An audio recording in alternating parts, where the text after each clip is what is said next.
birthday, and we want you to have fun. It's your birthday, so let's party everyone. It's your birthday, and we want you to have fun. It's your birthday, so let's party everyone. What is up, guys? Welcome back to the channel, back with another review for you guys. As you could tell by the thumbnail, it is for Willy's Wonderland, starring Nicolas Cage. This was sent to me by Screen Media for review, and that's what I'm doing for you guys, is reviewing this movie. So let's dive into the brief synopsis of this film. There's not a whole lot to this one, so I'll start out by letting Nicolas Cage himself kind of tell you what this movie is about. I thought that when I read the script that it was original. I thought it was absurd. I like things that are absurd. I found it hilarious and potentially terrifying. It's a Pale Rider meets Killer Clowns from Outer Space. It's kind of a collision of different genres, from the ridiculous to the sublime, you might say. Where do you say you're from? He doesn't really have a name. He's sort of a man with no name. But in the script, he's referred to as the janitor because he gets into a situation where he can't pay for his car, which has been damaged. A tow truck comes and gets him, and then they put him in a situation where he has to clean a kind of abandoned, and you might even say haunted, children's indoor playground. Unbeknownst to the janitor, a satanic cult has put their souls into these animatronic animals, and they like to feed on people. Alright, so yeah, that's basically what this is. Pretty simplistic story. Nicolas Cage plays, I don't know who. He doesn't have a name in this movie. He's only referred to as the janitor. And he's traveling along. He comes across some road spikes, blows out all 4 of his tires. He has to get his car repaired. There's only like one repair shop around in this small little town, who for some reason doesn't even have any internet, so he can't use his credit card, he can't go to the ATM, any of that stuff. And if that's not saying something right there, that something's not right with this place, then I don't know what is. A place without any internet and only takes cash, kind of suspicious right off the bat. So his only option is to clean up a former kind of Chuck E. Cheese type place called Willy's Wonderland that has been closed for like 20 years after some incidents occurred. And, once he cleans up this area overnight, he can come out and his car will be fixed and everything is taken care of. So, yeah, he's stuck in there. They lock the place up. You do get some backstory of what happened to the place, things that happened to kids back in the day, and things that took place with the people that ran Willy's Wonderland, who decided to take their own lives in some sort of cult suicide, drink the magic Kool-Aid type deal, and your soul and everything, your mind will be transferred over into the animatronic animals and things like that are part of Willy's Wonderland. So during this, you have the character of Liv, who is the only name that I really remember from this. All these side characters, I kind of just didn't care. But she's trying to set fire to this place right off the bat, which, don't take anything in this movie seriously, okay? I just want to get this out there before I go more into the story.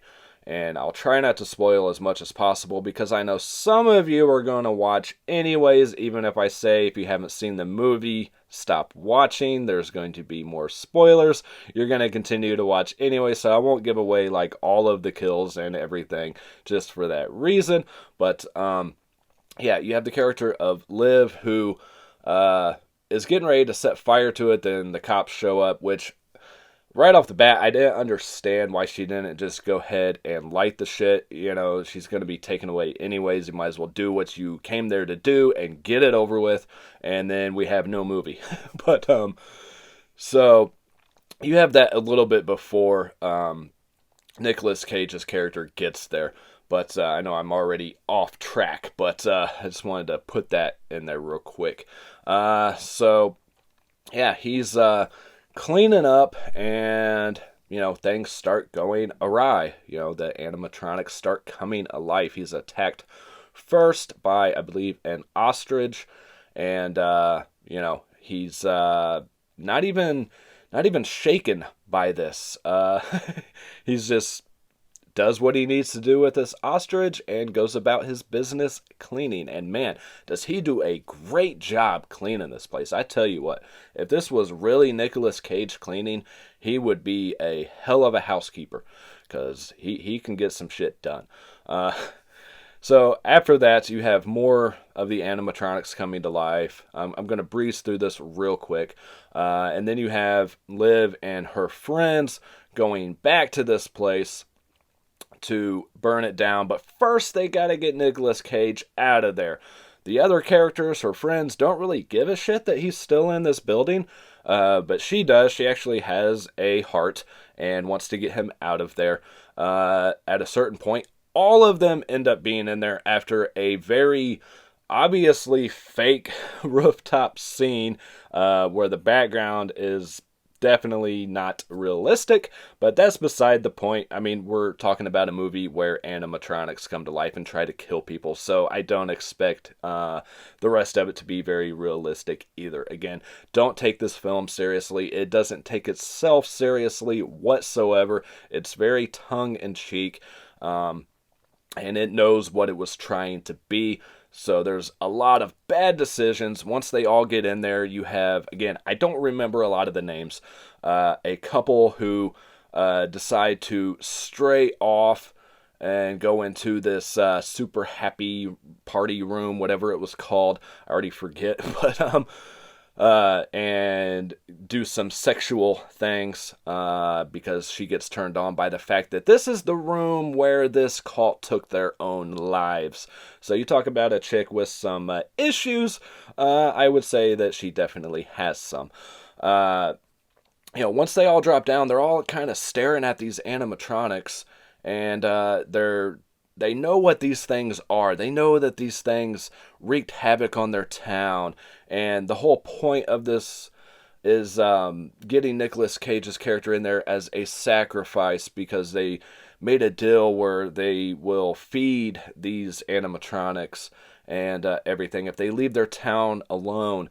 And they're standing there in front of these things and just freaking take them out right now before they start attacking you. You guys got like 6 people together or more. Just gang up on them, take them out, and be done. But no, they don't. They decide to split up, go separate ways, do this and that. One character, again, I'll go ahead and spoil this one, is taken out right off the bat by the Knight character. And then, everything goes astray from there. They all start separating, things like that. The best part about this movie, actually, there's 2 things that I love about this movie, aside from the kills. The kills are fantastic. The gore effects are great.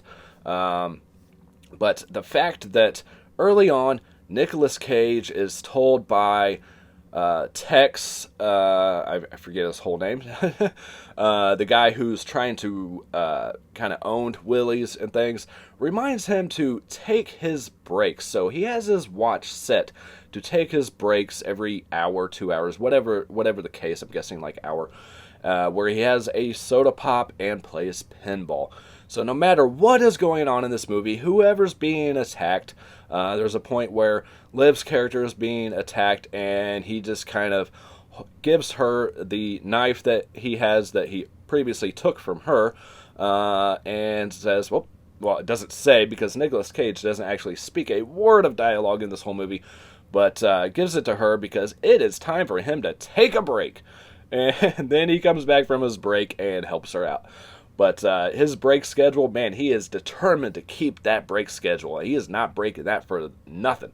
So that's one part of this. I absolutely love that they threw that in there because, he was told to make sure you take your breaks. And, yeah, it's a crazy, crazy ass movie. I wanted it to be a little bit better than it was. We'll talk some more here in a second, but just kind of giving my overall thoughts now. I thought it was going to be more fun and entertaining. This is very much in the vein of like the Banana Splits movie, kind of reference to Five Nights at Freddy's, things like that. But and I knew this was going to be just a over the top, movie that doesn't make a lot of sense.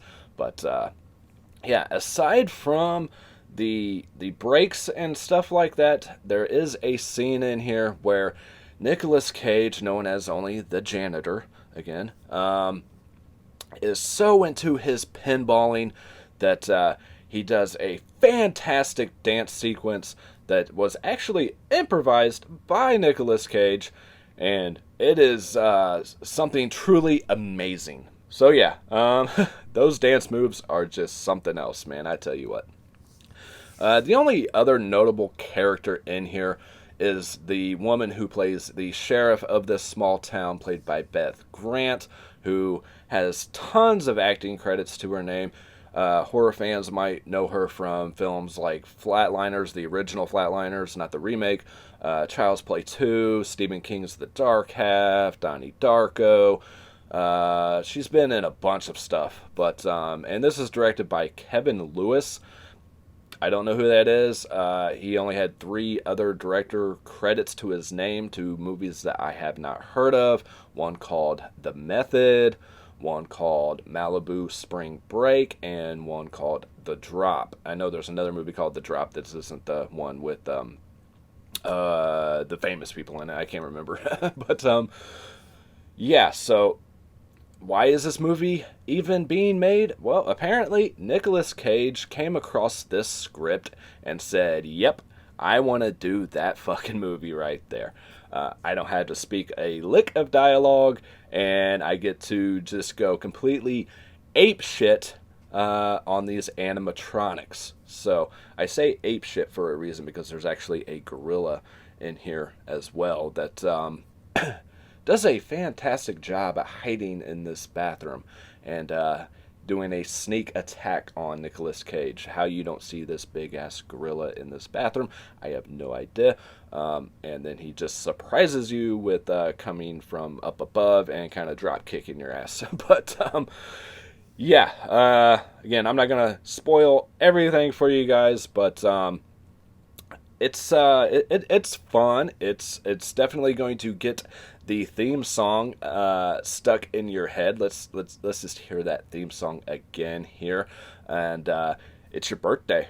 It's your birthday, and we want you to have fun. It's your birthday, so let's party, everyone. It's your birthday. Yeah, so you're gonna get that shit stuck in your fucking head for sure. But I will say too, this movie, it tries some different things with cinematography. Some of it works, some of it doesn't. It definitely likes to go sideways quite a bit and get that kind of weird view. There is a scene in here where Nicolas Cage is like at a doorway or something. I'll try to throw it in there, and it's kind of reminiscent of like what was it, Psycho 2 or 3 or something like that, where you have this kind of just like this shadow figure in like this doorway.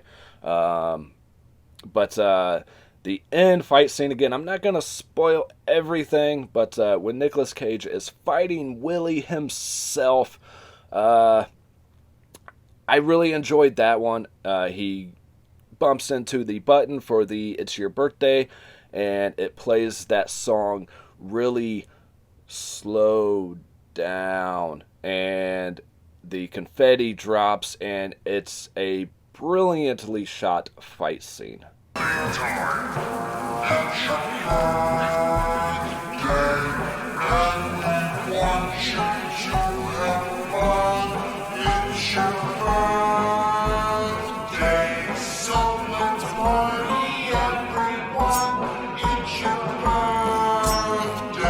Yeah, and you do notice some like echoing and things like that, where you can definitely tell it was shot on like a sound stage and stuff. But again, it's it's Willy's Wonderland. It's not a Citizen Kane. It's not a Titanic, or it's not one of your Oscar-winning films. So it's just made to have fun, and that's about it. There's no other point to this movie besides to have a good time, and I had a pretty good time with it. Again, it could have been a lot funner than it was. I'm trying to think of what they could have done to make it funner. I don't really know. Again, Nicolas Cage doesn't speak a word of dialogue this whole movie. The only thing that you get is some grunts and moans and things like that as he's fighting and everything. But yeah, the acting, he did great in his role. The Liv character did great. Everyone else was pretty much crap. Even the sheriff that I mentioned earlier, even having as many acting credits to her name as she has, wasn't very good at all. But I don't know if that was intentional or not. There is some backstory of her relationship with the Liv character and things like that, as she talks about, bringing people to sacrifice to the people at Willy's that are wreaking the havoc and everything, and how she came across the Liv character. There is some backstory to that. It doesn't delve real deep into anything else. There is every decision that people can make in this movie is absolutely a terrible decision. But it's supposed to be that way. Like I said, it's very tongue-in-cheek and very just, it knows what it's trying to be type film. So, this is available on Blu-ray on Tuesday, April 13th. If you guys are interested in picking this up, I will try to leave a Amazon link in the comment section for my affiliate link. And I say it's definitely one to throw on, just have a good time with, have some friends over. And I did watch this around my birthday as well. So, man, I wish somebody would take me to a place like Willy's Wonderland for my birthday. Honestly, this place didn't even look like it was fun when it was open. But, yeah, and what threw me off before I get out of here, it just shows you how fast time flies, too, because they were talking about, like, 20 years ago these events happened, and when it did the flashback scene of 20 years ago, I'm like, this ain't 20 years ago. This doesn't scream 80s. Wow. 20 years ago wasn't the 80s anymore, man. It's, I think this stuff took place in, like, 96. And, so it was, like, 20-something years later, or whatever. Wow, it just shows you how fast time goes as you get older. So that kind of just threw me off. I was expecting, like, when they did the flashback scene, to be like 80s hairstyles and music and stuff. But there's other stuff that goes on in this movie too that I know I didn't touch on. But I just wanted to make this review pretty short for you guys. Overall, again, I had a pretty good time with it. There is some features on here. They're all pretty short, just like couple 2-3 minutes. You do have Inside the Fun, the making of Willy's Wonderland. You have a set tour with one of the actors, Christian Del Grosso. Colorful Darkness and the Demon Entrance. The production design of Willy's Wonderland. Fresh Meat, The Cast, which is a DVD exclusive. This is a Blu-ray, guys. It's kind of funny. Character and production design, artwork galleries. Again, quite a few features, but they're all pretty short. So, yeah. This runs 89 minutes. This is in the 235 aspect ratio, 5.1 surround sound, and 2.0 stereo. It doesn't say if it's region locked or not. Again, from Screen Media and association with a bunch of other companies here. Nothing fancy on the inside. Your typical Blu-ray case. Mine doesn't close all the way, but thank you again, Screen Media, for sending this out. Again, I had a pretty good time overall with this. It's just a little cringeworthy when, like I said, every decision that the characters make is such a bad decision. But his breaks and that dance sequence, man, you gotta love that. Now, this movie cost about $5.5 million to make, according to IMDb. I'm assuming about $4 million of that went to paying Nicolas Cage, because I don't know what they spent the rest of the money on. You're pretty much in one location the whole film. I mean, I know they put some work into the animatronics. They look great. The aging was great on it. They do say they aged it in sequence, from pristine condition to, 20 years of sitting there collecting dust and dirt and all that stuff. Yeah, again, I'm not going to spoil all the kills because I want you guys to watch this movie because I think you'll enjoy it for what it is. And yeah, that's going to about do it for this review, guys. As always, peace, love, happiness to all y'all. I will catch you guys next time. Later. It's Willy the Weasel. Welcome to my Wonderland. Come on down and meet the gang. We've got Audie the Alligator, Siren Sarah, Cammy the Chameleon, Gus Gorilla, Nighty Night, Ozzy the Ostrich, and Tino the Toilet. It's your birthday, so let's party everyone. It's your birthday, and we want you to have fun. It's your birthday, so let's... We had some great times.